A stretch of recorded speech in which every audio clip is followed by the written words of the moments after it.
네, 안녕하세요. 자파 없는 이하고. 네, 저 유피디입니다. 네. 2위는 영화썰 24년 저희가 뽑은 네. 최고의 해외 영화 소개해보고 좀 얘기를 나누려고 합니다. 네, 바로 시작하도록 하겠습니다. 네. 이하고가 꼽은 2024년 베스트 5, 5위가 바로 서브스턴스라는 영화입니다. 네, 누가 맞습니다. 가지고 왔죠? 제가 가져왔습니다.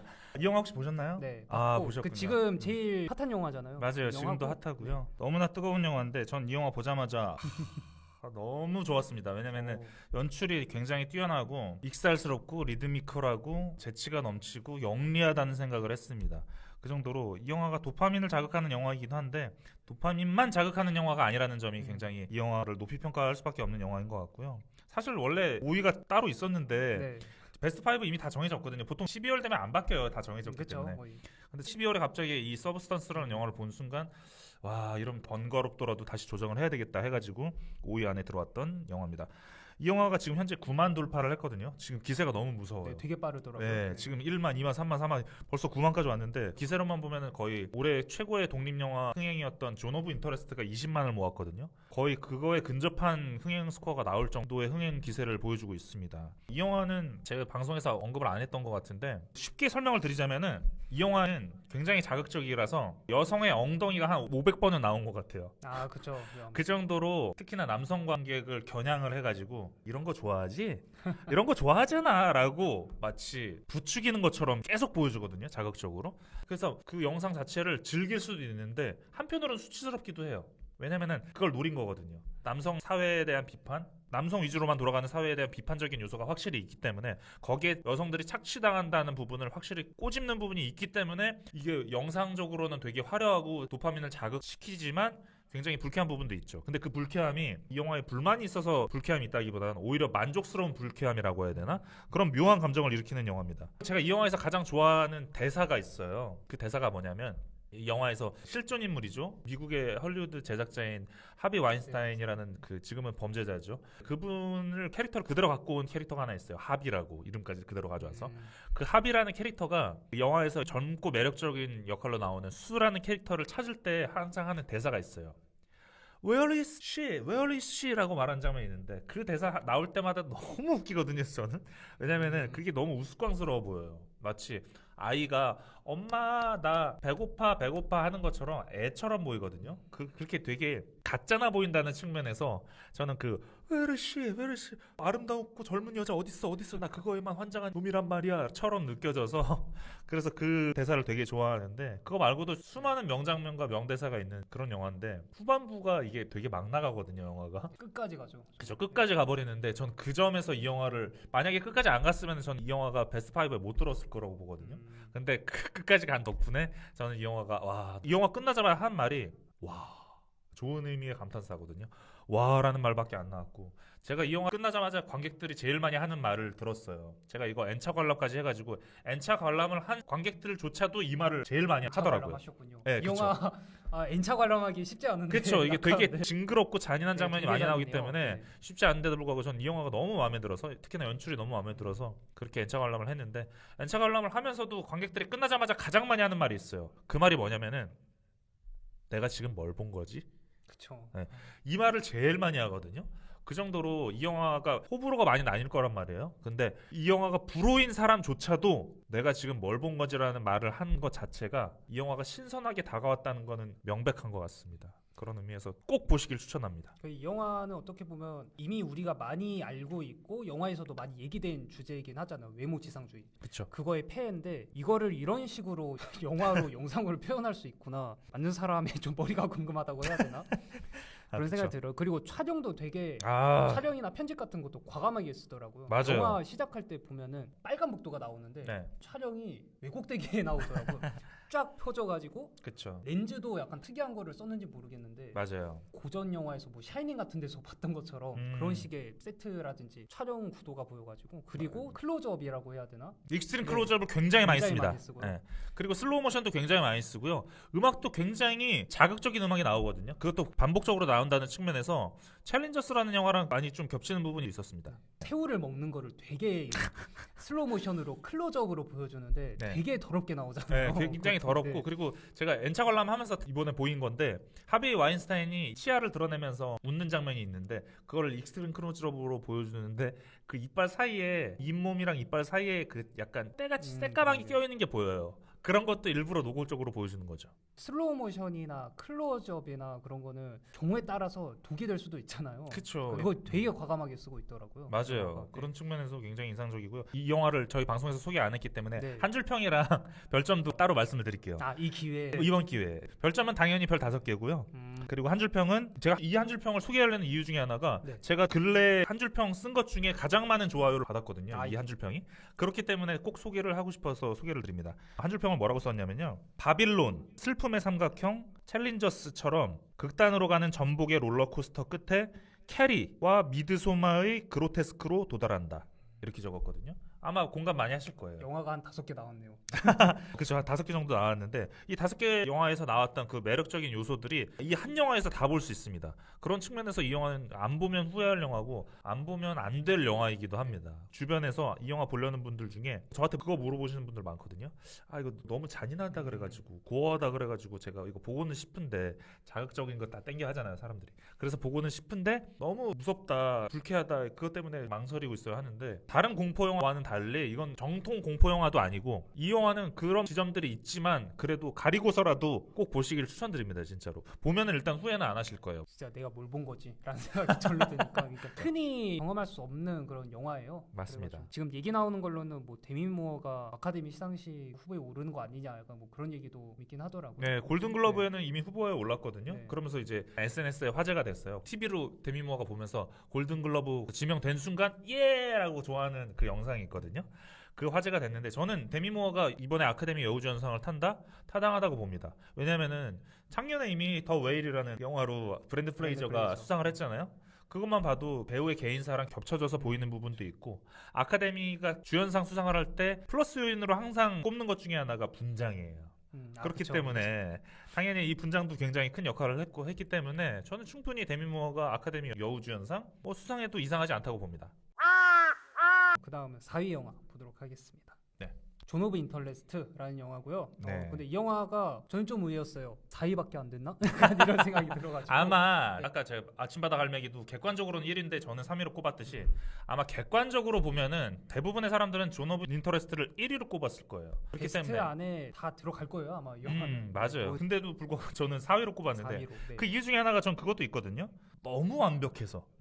그러니까 영화가 약간 헐렁한 부분이라던가 약간 빈틈이 있는 부분도 있어야 되는데 너무 불셀 틈 없이 완벽하다는 느낌을 받아가지고 그런 부분이 장점이기도 하지만 저는 뭔가 좀 민감미가 없다고 해야 되나 그런 부분도 좀 있었던 것 같은데 어쨌든 이 영화가 굉장히 잘 만들었고 객관적으로는 1위를 할 수밖에 없는 영화라고 봅니다. 이 영화의 장점은 당연히 평화로운 일상만 보여주는데도 불구하고 근데 이상하게 긴장감이 넘치고 참혹함이 느껴지는 그런 영화라는 것 자체가 이 영화의 가장 뛰어난 점이라고 할 수 있고요. 제가 이 영화에서 가장 좋아하는 장면은 그 장면이에요. 다른 곳으로 전출을 가게 됐다고 고백을 하고 도망가잖아요 남편이. 네. 근데 이제 아내가 막 따라가는데 집 안으로 들어가잖아요.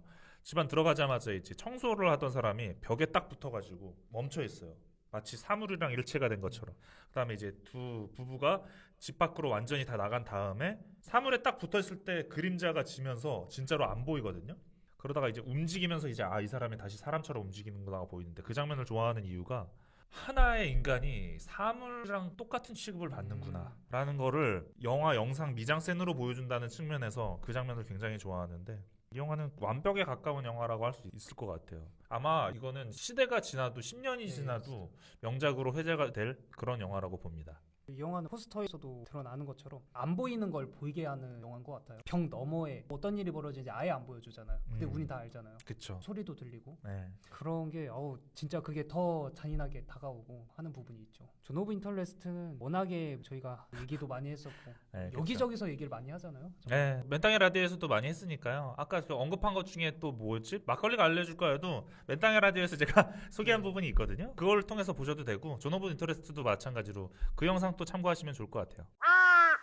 2024년 이하고의 최고의 외국 영화 3위 챌린저스입니다. 이 영화를 가져온 이유는요. 일단 도파민을 엄청 자극하는 영화예요. 그래서 굉장히 자극적이고 클럽 음악 같은 그런 음악들이 시종일관 이 영화 내내 막 때리면서 관객들의 심장을 요동시게 만드는데, 이 영화가 재밌는 건 그런 자극적인 부분도 좋은데 이 영화의 주제적인 측면이나 함의하고 있는 것들이 되게 마음에 들었거든요. 이 기본적으로는 삼각관계잖아요. 여자 한 명에 남자 두 명의 삼각관계를 그리고 있는데, 그런 사랑이라는 테마를 성적인 부분을 건드리면서 그 성적인 부분을 테니스로 보여주거든요. 그런 측면이 굉장히 흥미롭다는 생각을 많이 했고요. 이 영화에서 익스트림 클로즈업을 굉장히 많이 넣어요. 아까 5위로 소개해드렸던 서브스턴스처럼 굉장히 자극적인 음악과 익스트림 클로즈업으로 이제 인물들을 가까이서 잡는 장면이 굉장히 많은데, 그런 땀 뭐 이런 것들, 그런 것들을 슬로우 모션까지 걸어가면서 자극적으로 보여준다는 측면에서 관객이 집중할 수밖에 없는 그런 영화인 것 같습니다. 그리고 제가 개인적으로 이 영화에서 가장 좋아하는 장면은 타시 덩컨, 젠데이아가 연기한 타시 덩컨이 무릎 부상으로 선수 생활을 재활을 노력하다가 포기하게 된 장면이 있거든요.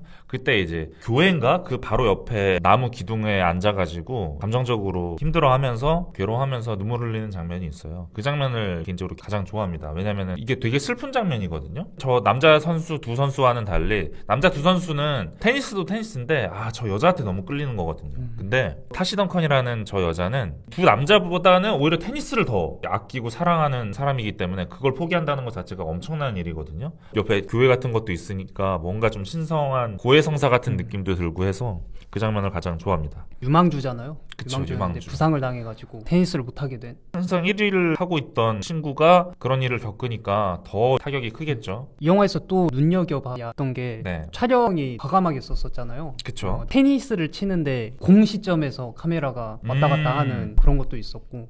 그런 거는 4D나 3D로 보고 싶다는 생각까지 들더라고요. 과감하게 다양한 방식을 많이 쓰더라고요. 편집도 그렇고 아까 말씀하셨던 것처럼 클로즈업이나 슬로우 모션, 그것도 되게 과감하게 썼던 그런 영화가 아닌가라는 생각이 들어요. 그리고 이 영화가 루카 구아다니노 감독 영화잖아요. 그쵸. 이 감독님이 만들었던 영화들을 보면은 사랑에 대한 영화를 많이 만들었어요. 많이 에로틱한 관계라든지 감정선이라든지 그런 걸 많이 다루는 감독이었는데, 그거를 이번 영화에서도 다루는데 되게 특이한 방식으로 다뤘어요. 테니스를 가지고 와서 삼각관계를 묘사를 한 건데 신선하다라는 생각이 많이 들었던 그런 영화예요. 이 감독님 영화가 저도 본제놀로 봤다가 너무 좋아서 챌린저스까지 좋아버리니까 이 감독님 전작들을 다 찾아보게 되더라고요. 콜미 바이 유어 네임이라던가 I am love라던가 비거 스플래시라던가 다 찾아봤거든요.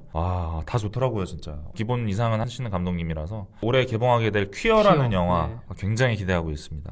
헐리우드 영화 중에서는 사실상 제 개인적으로는 1위나 다름없거든요. 왜냐면은 위에 2위랑 1위가 해외 개봉 기준으로는 2월작이나 다름없거든요. 아니면은 아시아 영화이기도 하고. 근데 순수하게 헐리우드 영화 중에서 해외 개봉 시점을 따졌을 때는 이 영화가 거의 1위나 다름없지 않나라는 생각이 듭니다. 2024년 이하고가 꼽은 외국 영화 2위입니다. 매년 느끼는 건데 2위가 제일 안타까워요. 1위에 항상 가려져 있는 거잖아요. 그런 측면에서 모키쿠 하세기가 좀 안타깝다는 생각을 하는데, 이걸 또 다르게 생각을 해보면 1위인 영화가 사실 해외에서는 2023년에 개봉을 한 거거든요. 그런 측면에서 본다면 사실상 이 영화가 1위라고 우길 수도 있는 뭐 그런 영화인 셈이죠. 이 영화 같은 경우는 직업, 계급, 그리고 사랑이라는 것을 순환을 통해서 그런 기본적인 톤 앤 매너를 깔고 있어요. 이 순환 구조, 모든 것들이 인간도 항상 반복된다, 죽음과 탄생이 반복된다는 측면, 그리고 이 영화의 소재가 똥 푸는 일이거든요. 쉽게 말해서 그런 일을 하는데 그것 자체도 순환인 거죠. 우리 인간이 음식을 먹고 그걸 배출을 하고 그걸 거름으로 만들어서 거기서 또 자란 열매라던가 이런 것, 씨앗 같은 것들을 인간이 다시 또 먹고, 이렇게 순환 구조인 거잖아요. 인생도 순환 구조인 게 마찬가지고 거의 어떻게 보면 윤회사상처럼 느껴지는 부분도 그래서 있기도 한데요. 이 영화가 그런 부분들을 무겁게 그리지 않습니다. 굉장히 익살스럽고 단순하고 정직하게 풀어낸다는 점에서 이 영화가 어렵지 않거든요. 근데 이제 이 영화를 저도 모르는 상태로 딱 포스터를 봤을 때는 너무 보기 싫었거든요. 일단 흑백이니까 뭔가 옛날 영화, 고전 영화니까 지루할 것 같고, 막 유명한 배우나 유명한 감독도 잘 안 보이고, 또 에도 시대를 다룬다고 하니까 한국 시대극도 잘 안 보는데 일본의 그 고전 옛날 시대 에도 시대를 내가 굳이 왜 봐야 돼? 보기 싫어, 별로 보고 싶지 않아, 이 생각이 들면서 거부감이 들만한데, 막상 이 영화를 제가 시사회로 봤는데, 어쨌든 시사회니까 이렇게 봤어요. 봤는데 너무 좋은 거죠. 그래서 뒤늦게 이제 제가 이 영화를 본 입장에서 주변 사람들은 다 알리는데 역시나 제가 보기 전 선입견처럼 다들 그냥 난 별로 보고 싶지 않아 해서 안 봐가지고 제가 1위부터 5위까지 꼽은 영화 중에 이 영화가 유일하게 사람들이 잘 모르고 유일하게 흥행도 잘 안 됐어요. 7,000명 정도 든 걸로 알고 있거든요. 이 영화가. 근데 사실 이 영화 개봉했을 때는 봉준호 감독님이 바로 알아보셔가지고 GV까지 할 정도로 이 영화가 대중적으로도 재밌는 영화예요. 지루하지 않고. 그런 측면에서 굉장히 아쉽다는 생각이 들어서 너무 보석 같은 영화, 보물 같은 영화라서 꼭 소개를 해드리고 싶어서 이 영화를 2위로 선정을 했습니다. 제가 이 영화에서 제일 좋아하는 캐릭터가 작년에 나온 모든 영화 통틀어서 이 영화의 캐릭터를 제일 좋아하거든요. 야스케라는 캐릭터가 나와요. 네. 그 야스케라는 캐릭터가 항상 자주 하는 말이 있어요. 어떻게 해서든 살아남기 위해서 어떤 직업을 가리지 않는다는 측면에서 똥 푸는 일을 하는 건데 항상 그런 유머를 던져요. 어떤 유머를 던지면은 자기 친분이 못 알아먹으면 항상 그 얘기를 해요. 이 타이밍에 웃어야 되는 거야 라고 말을 하거든요. 그 말이 너무 좋은 게 개그를 친 거잖아요. 근데 상대방이 안 웃으면은 내가 한 의도를 모르는 건가? 라는 생각에서 답답한 그 심정이 느껴져가지고 이럴 땐 웃어야지 라고 말하는 그 대사를 참 좋아하고 야스케라는 캐릭터를 굉장히 좋아합니다. 아까 순환 얘기도 하셨잖아요. 네. 걸음을 퍼가지고 농사를 또 짓기도 하고 순환이 되는 건데 네. 순환에 대해서 우리가 빼먹는 부분이 있는 것 같아요. 예를 들어서 뭐 똥을 푼다라는 직업 자체를 좀 천하게 여긴다거나 더럽게 여긴다거나 하긴 하잖아요. 근데 사실 어떻게 보면 그 직업도 당대에 보면은 없어서는 안 될 직업이거든요. 사람들이 다 필요로 하고. 그렇죠. 누군가는 치워야죠. 자연 또는 사회 그 안에서의 그런 순환 체계라든지 그런 거를 시사해주는 영화다라는 생각이 들고요. 그래서 또 웃겼던 장면 중에 하나가 홍수가 와가지고 마을에서 변소가 넘치잖아요.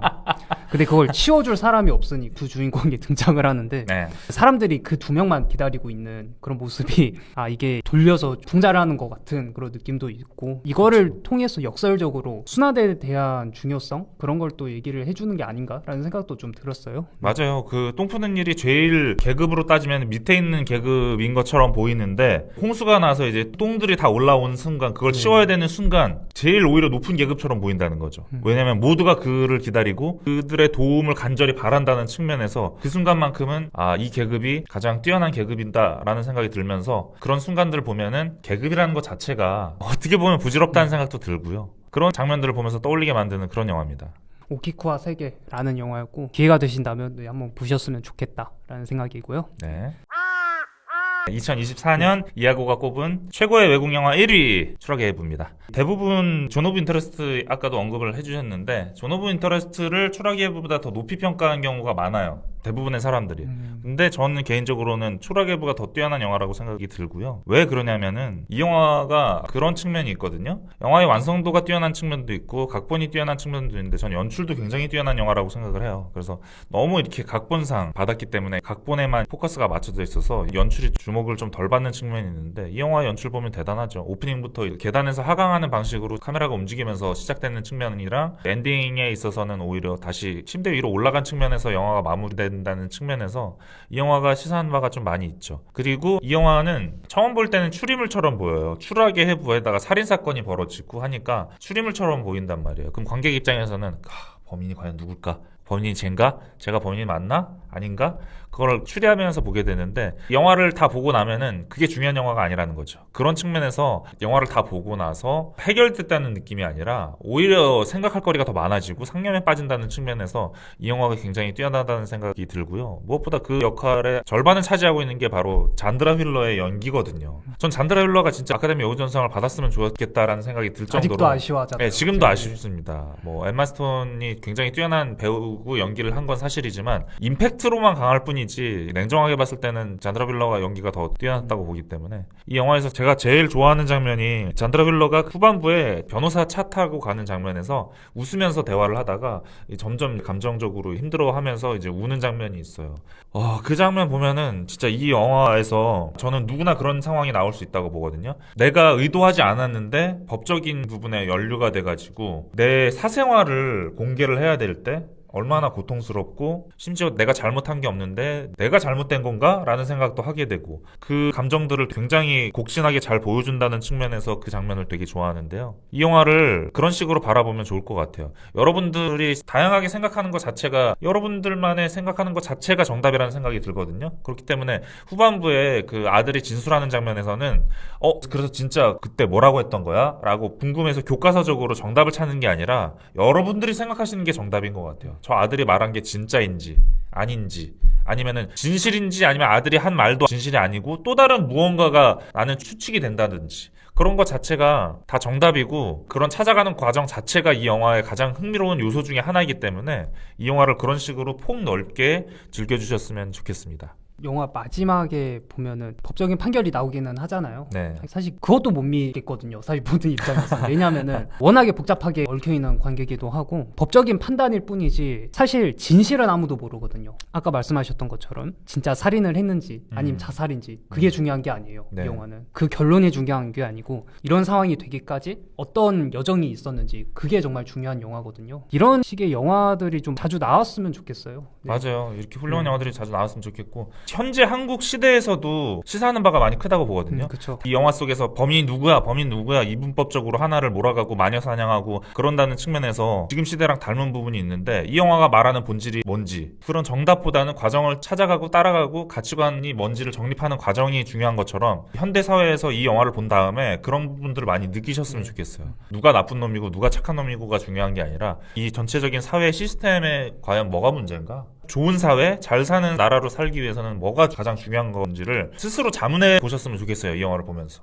저는 이 영화를 보면서 또 느끼는 게 부부관계의 모순점, 문제점이라고도 할 수 있잖아요. 샌드라 윌러랑 남편이랑 같이 있던 예전에 만났던 사진이 종종 등장을 해요. 그쵸. 마지막에 이제 법정 결과에서 녹취록이 나오거나 하는 걸 보면은 완전 이제 파탄까지 갔었잖아요. 처음에 사랑했던 관계가 이렇게까지 변질되어 가는 거에 대해서 안타까움도 있었고 사랑이라고 하는 게 그렇게 변해갈 수밖에 없는 건가? 라는 질문도 많이 들었어요. 그래서 스스로를 되돌아보고 또 주위를 둘러보게 만드는 그런 영화지 않았나라는 생각이 들었습니다. 존 오브 인터레스트도 악의 평범성에 대해 이야기하는 영화잖아요. 아까 그 부부 말씀을 하셨는데 한국에서도 유명한 아나운서 부부가 지금 안 좋은 법정 공방을 벌이고 있잖아요. 그것도 보면은 저는 그런 생각을 하거든요. 지금 두 부부가 법정 공방을 하니까 되게 미워 보이고 못나 보이고 원래 저런 사람처럼 보인단 말이에요. 네. 근데 원래 그런 사람은 아니라는 거죠. 원래는 정말 사랑스러운 부부였고 커플이고 그런 사람이었다가 수많은 세월을 겪고 나서 결과적으로 이런 과정들 끝에 이런 결과가 나온 것 뿐이지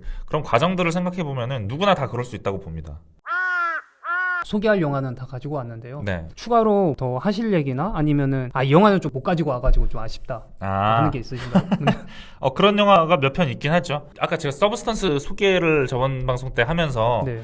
원래 5위였는데 그게 내려가면서 서브스턴스가 5위가 됐다고 말씀을 드렸는데요. 원래 서브스턴스가 아니었으면 5위가 됐어야 될 영화가 바로 사랑의 탐구라는 영화거든요. 그 영화가 로맨스 영화인데 굉장히 잘 만든 로맨스 영화라고 생각을 하는 영화인데 그 영화가 되게 재밌어요. 마치 동물 다큐멘터리처럼 그거를 남녀관계 버전으로 체험한다는 느낌이 있거든요. 중요한 순간에는 카메라가 휙 줌인이 들어간다던가 그런 부분들도 재밌고 이 남녀관계에서 파생되는 그런 다양한 감정들은 누구나 다 공감하실 부분이기 때문에 당연히 그 부분도 재밌고 이 영화의 후반부의 엔딩을 보면은 생각을 많이 하게 된다는 측면이 있거든요. 사랑이 뭘까? 연애가 뭘까? 내가 남자라면 여자는 뭘까? 내가 여자라면 남자는 뭘까에 대해서 상념에 적게 만든다는 측면에서 굉장히 훌륭한 영화라는 생각이 들고요. 그리고 캐퍼슨이라는 영화 있거든요. 네. 그 영화는 평이 되게 안 좋거든요. 근데 전 되게 좋게 봤어요. 근데 왜 좋게 봤냐면 저는 남자 입장에서 여자를 만났을 때, 이성을 만났을 때 저 여자가 왜 나랑 헤어지려고 하지? 그러니까 납득이 안 되고 이해가 안 되는 경험들이 많이 있었거든요. 그런 경험들은 수많은 남녀들이 많이 있을 거예요. 지금도 답답하고 미스테리해요. 왜 그랬을까? 왜 이별을 고했을까? 라고 떠올려 본다면은 그거에 대해서 어느 정도 답을 알려주는 영화예요. 이 캐퍼슨이라는 영화는. 저래서 여자가 그런 감정을 느끼면서 남자를 멀리하게 됐고 헤어짐을 고하게 됐구나. 제가 말하는 헤어짐은 오래된 연인의 헤어짐이 아니에요. 쉽게 말해 썸을 타는 관계에서 잘 안 됐어요. 아니면 사귄 지 얼마 안 된 상태에서 일찍 헤어졌어요. 그랬을 때 보면 좀 답답한 느낌이 많이 들 거 아니에요. 연인이 헤어지는 거는 명확한 이유가 있잖아요. 근데 제가 아까 말씀드린 이런 경우에는 정말 몰라요. 그 당사자만 아는 거예요. 그렇기 때문에 그거를 이해하기 어렵다는 측면에서 이 영화는 그 부분을 어느 정도 해소시켜주면서도 코믹, 호러적인, 장르적인 측면도 있고요. 그런 측면에서 굉장히 공감될 요소가 많이 있는 영화입니다. 이렇게 말하지만 아마 싫어하시는 분들 많이 있을 거예요. 다른 걸 기대하시는 분들 입장에서는 좀 아쉬운 부분이 있을 텐데 저는 그 남녀 관계에서 상대방과 왜 멀어지게 되는지를 좀 유념해 보시면은 이 영화를 좀 재밌게 보실 수 있습니다. 그리고 마지막으로 또 너무 많은데 하나만 말하자면 사실 해외 영화는 어쩔 수 없어요. 이게 그쵸. 워낙에 순위에 못 들어간 영화들이 많으니까. 원래는 퓨리오사라는 영화도 되게 뛰어난 영화였는데 그 영화와 함께 원래는 사랑의 탐구라는 영화가 5위가 되기 전에 5위였던 프렌치 스프라는 영화가 있어요. 그 영화도 되게 좋죠. 퍼펙트 데이즈처럼 이 되게 보면서 힐링이 많이 되는 영화거든요. 요리하는 과정을 굉장히 자세하게 보여주고 묘사하는 영화예요. 그러면서도 두 남녀 주인공에 대한 사랑에 대한 관점 그런 부분들을 남자와 여자가 대화를 하는데 너무나 로맨틱한 대화를 하는데도 뭔가 좀 안 맞는 것 같고 어긋나는 것 같다는 느낌을 많이 받거든요. 그 지점이 어디에 있냐면은 이 여자가 생각하는 사랑이랑 남자가 생각하는 사랑이 달라요. 그렇기 때문에 그런 측면에서 어떤 사랑을 원했을까를 좀 탐구해보면서 이 영화를 보시면서 요리 과정도 즐기시면은 이 영화를 재밌게 보실 수 있습니다. 다만 이 영화를 보실 때는 공복 상태는 안 됩니다. 꼭 밥을 드신 다음에 이 영화를 프렌치 스프를 보셨으면 합니다. 전 공복으로 봤거든요. 네. 힘들더라고요. 힘들죠. 네. 요리가 너무 맛있게 나와요. 요리 좋아하시는 분들은 이 영화를 안 보면 안 되는 영화라고 할 정도로 굉장히 요리 과정을 자세하게 묘사하는 영화입니다. 올해 되게 많은 영화들이 나왔어요. 그만큼 네. 좋은 영화들도 많이 나왔었는데 한국 영화 저희가 합쳐서 10개 그리고 해외 영화 합쳐서 10개 소개를 했었는데 네. 아쉽게 넣지 못한 영화들도 많아가지고요. 네. 아쉬워요. 근데 이거는 사실 저희가 뭐 방송하면서 틈 날 때마다 아니면은 특집을 잡아가지고 한다거나 뭐 할 수도 있으니까요. 맞아요. 기회는 많으니까 네. 근데 저희가 한번 설명을 또 해보도록 하겠습니다. 네. 그리고 이제 24년 마무리하고 이제 25년이잖아요. 네. 25년에 나오는 영화들도 열심히 보고 달려보도록 하겠습니다. 네, 좋은 영화, 특히나 유명한 영화도 소개를 하긴 하지만 안 유명한 영화, 좀 안 알려진 영화인데 이거 보석처럼 너무나 재밌고 흥미로운 영화다. 그런 부분들도 많이 소개하도록 하겠습니다. 2025년 을사년에는 다들 좋은 일만 가득하시길 바라고요. 항상 네. 건강하시길 바라겠습니다. 감사합니다. 감사합니다.